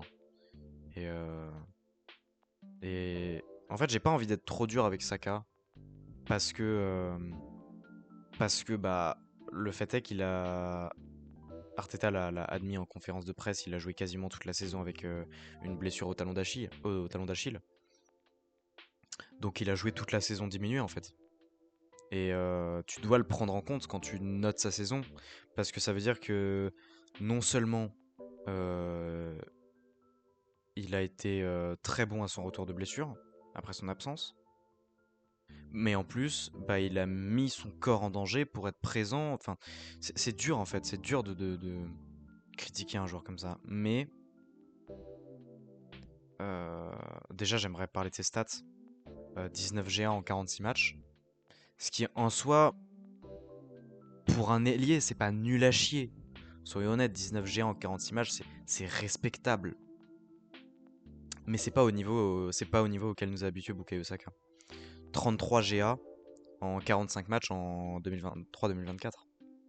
Donc là, voilà, tu vois que maintenant, comme je viens de le dire, il faut prendre en compte sa blessure, tout ça, tout ça. Et en fait, je pense qu'il y a encore 2 semaines, je lui aurais mis un, je lui aurais mis peut-être un 7 sur 10. Mais au final, je vais lui mettre un 5 sur 10. Parce qu'en finale de LDC, il était absolument pas au niveau. Et ça me fait mal de le dire, mais c'est. Bukayo, tu peux pas être absent sur ce genre de match. T'es le franchise player, t'es vraiment le visage de l'équipe, le joueur sorti de l'académie. T'as une valorisation marchande à genre 110 millions, 115 millions, un truc comme ça, sur Transfermarkt. Euh, Tu ne peux pas être absent lors de ces gros matchs, lors de ces gros matchs qui comptent. C'est très bien de mettre 2 buts, deux passes D, un but face à Fulham, mais c'est aussi sur ce genre de match qu'on t'attend. Et là, en plus, t'étais remis de blessure, t'as été soigné, donc il n'y a plus d'excuses. Et voilà, moi j'ai besoin de lui en meilleure forme la saison prochaine. J'ai besoin d'un Bukayo Saka qui te euh, tire l'équipe vers le haut. Parce qu'il y a quand même un moment dans la saison où c'était quand même vraiment terrible. Et où moi je disais je préfère Madueke à Saka sur le côté droit. Donc, euh, donc ouais, j'ai besoin de lui en meilleure forme la saison prochaine. J'ai besoin d'une saison signature. Une saison où tu te dis, pouah, là notre joueur de la saison c'est Bukayo Saka. Et ouais, on verra la saison prochaine. Et évidemment, on le garde, hein, il est hors de question de le vendre. Jesus, bon on va faire rapide, non noté, 5 GA en 20 matchs. Il est plus haut niveau. Euh, Troisième avançante dans la hiérarchie. Bon voilà, il est temps de le vendre. Merci pour tout Gabriel Jesus. Je te souhaite le meilleur là où tu iras. Eberechi Eze. Eze c'est un joueur qui est assez dur à noter aussi parce que c'est un joueur qui est terriblement frustrant. 12 GA en 48 matchs. C'est pas assez, je trouve, déjà. Et moi, ce qui m'embête, c'est que t'as vraiment l'impression qu'il choisit ses matchs. Parce que quand tu mets pas de but pendant des semaines, voire des mois, et que d'un coup tu sors un triplé face à Tottenham, bah ouais, je suis désolé, t'as un peu l'impression qu'il choisit les matchs où il a envie de se donner, et c'est extrêmement frustrant, quoi. Et pourtant, c'est dommage, parce que quand tu le vois sur le terrain, tu sens, mais qu'il peut apporter, mais tellement, ça se voit que c'est un joueur qui est extrêmement talentueux. Extrêmement talentueux, mais il doit faire plus d'efforts. Il doit faire plus d'efforts, principalement dans la consistance. Moi, je vous jure que c'est Eze, s'il était ne serait-ce qu'un tout petit peu plus consistant, ah, il serait devant Haute-Garde. Et de toute façon, bah, enfin, Je dis, s'il était plus consistant, il serait devant Odegaard. J'ai envie de vous dire, bah, il a déjà plus de GA qu'Odegaard, hein. Donc, sur le plan purement statistique, il est déjà devant Odegaard. Mais voilà. Je lui ai mis un 6 sur 10 parce que il a montré des bonnes choses cette saison et il a montré qu'il était une option intéressante, notamment en termes de créativité. Tu vois que vraiment c'est un joueur qui peut allumer la lumière comme ça, d'un rien. Mais c'est frustrant parce que t'as l'impression qu'il y a des matchs où il fait pas d'efforts et j'en attends plus de lui. Euh, Notamment la saison prochaine. Martinelli.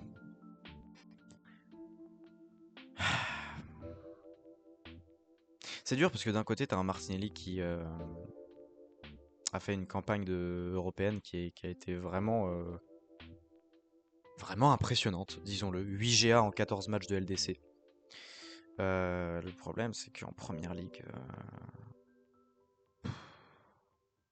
je crois que c'est un but en première ligue. euh, en quoi en 25 matchs, un truc comme ça. Un but en 25 matchs. Et, et, et ça doit être 3 ou 4 passes D, un truc comme ça. Bon bah c'est pas assez quoi. C'est pas assez et son principal intérêt c'est d'être c'est ses retours défensifs et c'est d'épuiser enfin de profiter de l'épuisement des joueurs adverses en sortie de banc. Et c'est dommage de limiter Martinelli à ça parce que enfin, c'est un joueur qui déjà est encore jeune et, euh, et qui peut s'améliorer, qui a clairement une marge d'amélioration. Et je suis dégoûté parce qu'en plus, moi je l'adore Martinelli, j'aime trop ce joueur, je l'aime beaucoup. Mais disons que c'est difficile de trouver des arguments pour ne pas le vendre. Genre là, si je devais débattre avec quelqu'un qui me dit de. Qui m'affirme bec et ongle qu'il faut vendre Martinelli, j'aurais beaucoup de mal à le défendre, même si j'y mettrais toute la volonté du monde et tout le cœur du monde. Je l'ai mis un 4 sur 10. Martinelli, il faut que tu fasses mieux pour la saison prochaine, s'il te plaît. Au moins en sortie de banc, tu vois. Au moins en sortie de banc, t'es un joueur qui est rapide et tu dois être capable d'exploiter ça pour faire la différence. C'est au moins en sortie de banc. Trossard. Alors d'ailleurs, Martinelli, pour moi, il faut le garder et je vais développer après en parlant de Trossard justement. Trossard 18 GA en 47 matchs.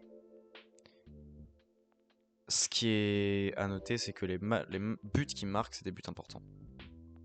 C'est des buts extrêmement importants, notamment, bah, évidemment, on l'a tous en tête contre West Ham. Le problème, c'est qu'il est tellement inconsistant. Il est tellement inconsistant.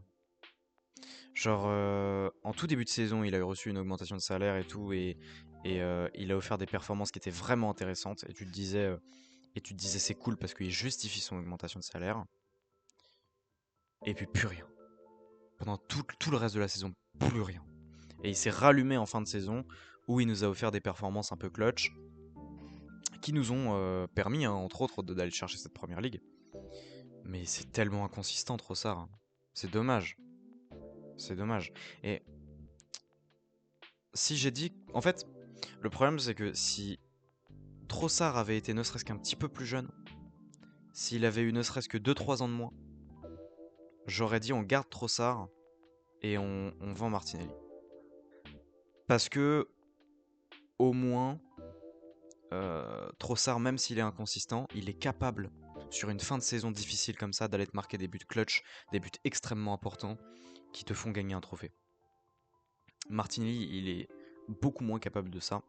Et puis Trossard, voilà, en termes de performance générale, c'est quand même mieux que Martinelli, on va pas se mentir. Mais le problème, c'est qu'il a déjà 41, il a 41 ans. Oula, oh le pauvre, je le mets déjà dans la tombe. Il a déjà 31 ans. Et 31 ans, bah, enfin, il est plus proche de la fin que du début. Voilà, j'ai pas envie de le, j'ai pas envie de le mettre à la retraite trop tôt, mais enfin, voilà, on sait que d'ici 1 ou 2 ans, ça commencera à devenir compliqué. Et Et cet été, c'est peut-être la dernière occasion qu'on a de se faire... de... ça sonne tellement froid ce que je vais dire, mais de tirer un peu d'argent de son transfert. Donc, donc pour moi, le scénario logique, c'est de vendre Trossard, qui est un joueur qui est voilà, proche de la fin, il faut le dire. Euh, Même si sur le papier, c'est un joueur qui est plus intéressant que Martinelli. Mais la différence, c'est que Martinelli, il est encore jeune, il a 24 ans, je crois. Et à cet âge-là, bah, il a encore une marge de progression, il est encore capable d'évoluer dans son jeu, il est encore capable euh, d'évoluer. Et voilà, c'est vraiment... Là, c'est purement logique pour moi. C'est purement logique. Et voilà. Et Trossard, je lui ai mis un 6 sur 10. Parce que à la base, je voulais lui mettre moins, mais en fait, le problème, c'est que en fait, il était très dur à noter parce que je peux pas lui mettre un 8 sur 10 alors qu'il a passé toute une saison en étant pas bon. Voilà, disons-le. Il a passé les trois quarts de la saison à être pas bon. Mais de l'autre côté, il y a cette fin de saison où il te marque des buts, mais tellement importants. Il te marque des buts où tu te dis, bah, si Trossard est pas là, je suis pas sûr qu'on soit champion de PL à la fin, tu vois. Et, euh, et du coup, je peux pas lui mettre plus de 6 sur 10 parce qu'il est trop inconsistant. Mais je peux pas lui mettre moins de 6 sur 10, ça serait trop dur au vu de l'importance des buts qu'il a marqué. Donc voilà. Et pour moi, je pense qu'il est temps de le vendre. Voilà. Mais merci pour tout, Trossard, évidemment.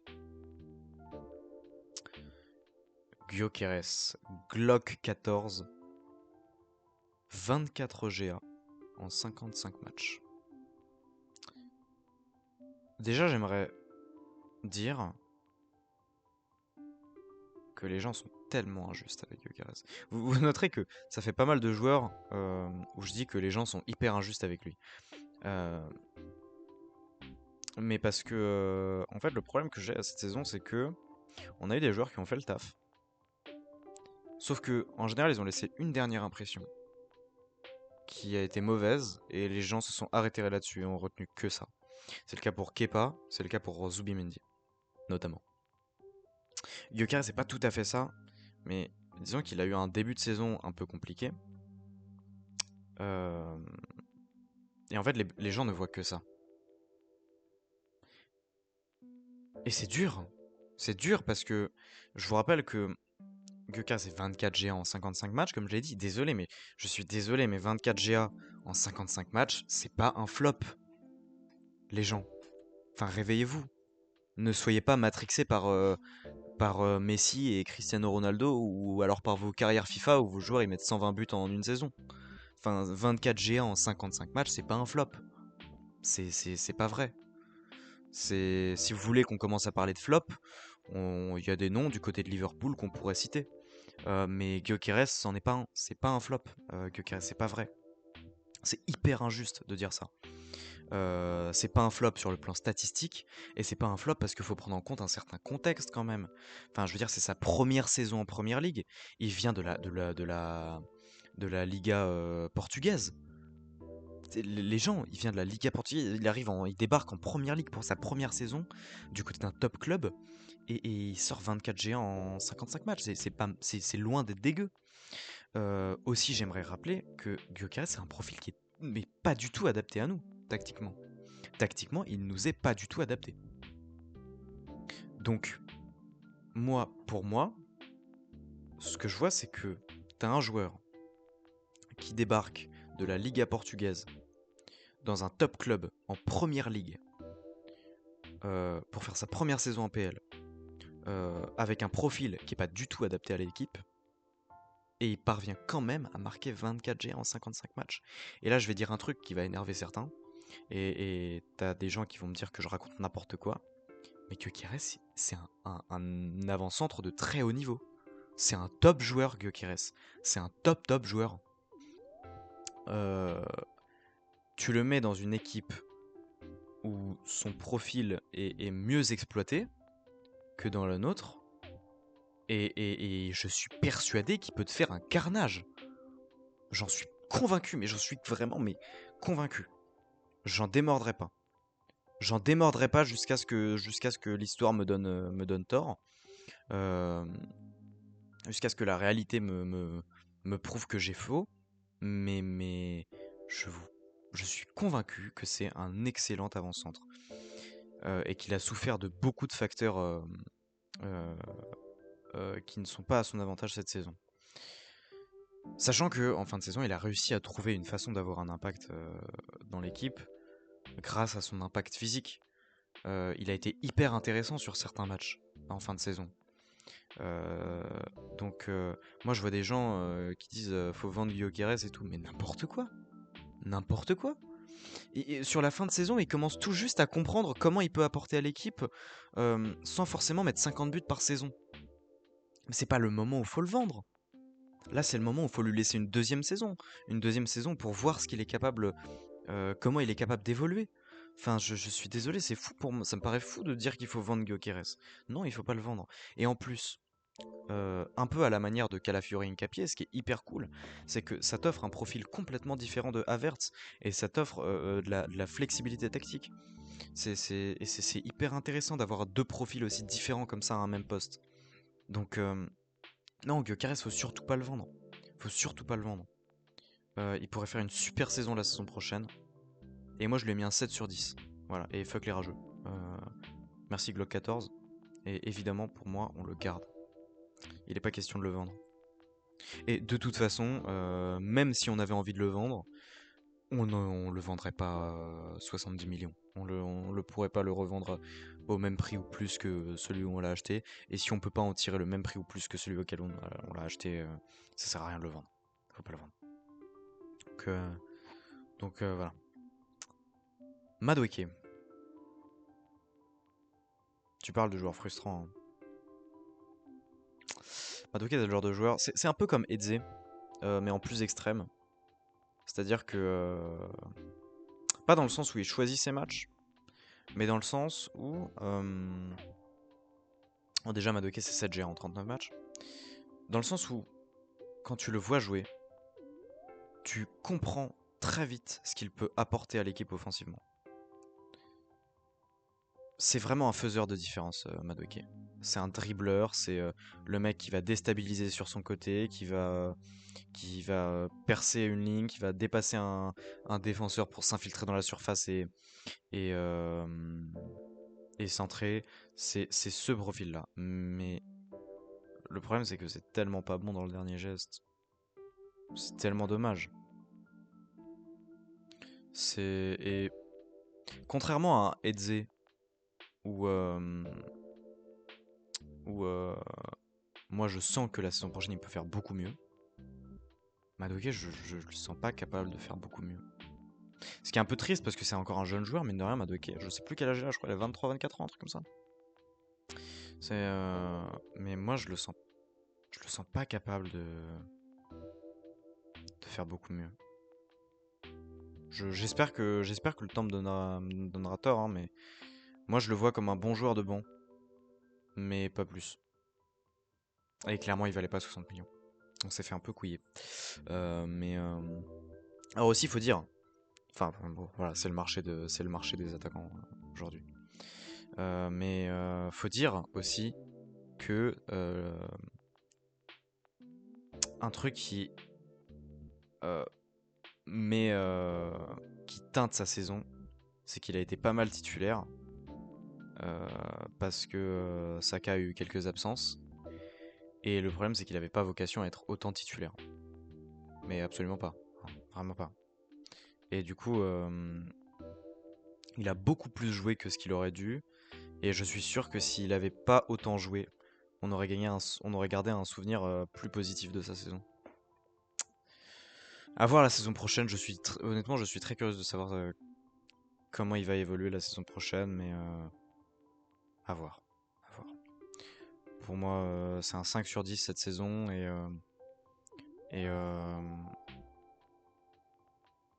pour moi, on devrait le garder. Sauf si on a une offre intéressante qui arrive sur la table. Et quand je dis offre intéressante, c'est minimum entre 50 et 60 millions. Minimum. Vraiment minimum.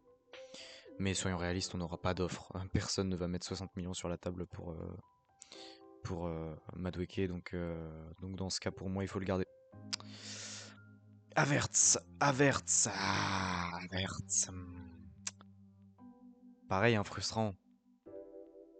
Frustrant et pareil que, j'ai envie de dire pareil que Madueke. C'est-à-dire que euh, il est frustrant dans le dernier geste, souvent dans la finition.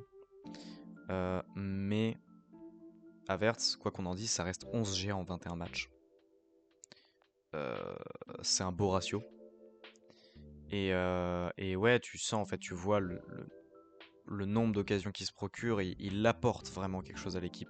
Et ça, c'est Havertz, voilà, c'est un profil qui est adapté à l'équipe, et tu le sens parce qu'il se procure beaucoup plus d'occasions que Gyökeres, il reçoit beaucoup plus d'occasions de ballons que Gyökeres, il est impliqué dans le jeu. euh, et voilà, et moi, Havertz, je lui mets un 7 sur 10. Je lui mets un 7 sur 10. Parce que but en finale de Ligue des Champions, entre autres. Enfin, je mentirais si je disais que ça joue pas grandement, hein. C'est voilà. Et puis 11 G en 21 matchs, c'est évidemment un très bon ratio. Bon, et évidemment, Havertz, on garde, hein. Je précise, on garde. Et ben, 1h30. Oh là là, je suis épuisé. Il y avait tellement de choses à dire. Cette saison a été tellement riche. Il y avait vraiment énormément de choses à dire et c'était très dur c'était très dur d'essayer de condenser tout ça. Euh, On a fait une saison dont on peut être fier. C'est peut-être c'est peut-être la plus grande saison de l'histoire du club. Parce que disons en termes d'attachement, la saison des Invincibles est sans doute au-dessus, mais si tu regardes ça, si tu prends, tes lunettes, voilà.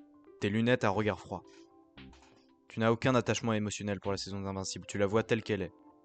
Un titre de champion en première ligue, rien de plus. Et bah là, on fait champion de première ligue, finaliste de Carabao Cup, finaliste de Champions League pour la deuxième fois de notre histoire. Euh, Bah ouais, c'est sans doute la plus grande saison de l'histoire du club. Et c'est tellement positif. Enfin, c'est tellement prometteur pour la suite. Moi, qu'est-ce que j'attends des saisons prochaines? C'est un peu la foire à l'ambition. En fait, je suis déchiré parce que il y a une part de moi qui a envie que la saison prochaine. Tu vois, si on me devait me demander de choisir entre Premier League et Champions League la saison prochaine, euh, il- je suis déchiré parce qu'il y a une part de moi qui veut qu'on réussisse à conserver le titre la saison prochaine, parce qu'on le sait, c'est ça le plus dur, c'est ça le plus difficile, c'est de réussir à conserver le titre. Il n'y a pas beaucoup d'équipes d'ailleurs qui ont réussi à le faire dans l'histoire de la Première Ligue. Et donc il y a une part de moi qui aurait vraiment envie de conserver le titre. Entre autres parce que aussi, voilà, on le sait, si la saison prochaine, même si on gagne la Champions League, même si on gagne la Champions League, on le sait très bien, si on gagne pas la PL, oh là là, les réseaux sociaux. Oh. Et voilà, Arsenal, quand faut montrer de la consistance, quand faut se maintenir au plus haut niveau, ça flanche. Et voilà, on le savait que c'était pas capable de réitérer. Oh là là, ça va être infernal. Infernal. Si on gagne pas la première ligue la saison prochaine, on le sait. Et puis il y a une autre part de moi qui me dit l'APL c'est fait. C'est dans la poche. 22 ans sans gagner de titre de champion, c'est terminé. On est de nouveau champion en titre d'Angleterre. 14e première ligue de l'histoire du club. Et maintenant, le focus qu'on doit avoir, c'est sur la Champions League. Là, on passe en mode Paris Saint-Germain. Là, le trophée qu'il nous faut, c'est la Ligue des Champions. Honnêtement, je pense qu'on doit être le plus gros club dans le monde qui n'a pas encore gagné de Ligue des Champions. Et ça fait tellement tâche sur notre CV. Ça fait tellement tâche. Un club de l'envergure, de l'ampleur d'Arsenal, qui n'a jamais gagné la LDC, ça fait tellement tâche. Et c'est pour ça que moi j'ai envie de dire le focus là, c'est la Champions League la saison prochaine. Donc je suis vraiment déchiré, je sais pas. J'imagine que je prendrai les choses telles qu'elles viennent. Je pense que je vais aborder la saison prochaine sans avoir de préférence particulière et me dire voilà, si on arrive à maintenir le titre, c'est trop bien. Euh, Même si on gagne pas la Champions League. Si on gagne la Champions League, même si on maintient pas le titre, c'est trop bien. Euh, voilà. En tout cas, on a des raisons d'être optimiste pour la saison prochaine. Moi, de toute façon, je vais vous le dire très clairement tel que je le pense. Pour moi, la saison prochaine, on gagne la Champions League. Arteta, il a montré depuis qu'il est arrivé que chaque étape est hyper cohérente avec lui. C'est-à-dire que 8ème, 4ème, deuxième, premier. Deuxième, premier, bah, comme Wenger. Et là, tu regardes le parcours en LDC, quart de finale, demi-finale, finale. Voilà. Et c'est ça qui me fait dire que la saison prochaine, on va être encore plus fort. Et je le sens qu'on va gagner la Ligue des Champions. Il y a juste quelque chose au fond de mes tripes qui me le dit.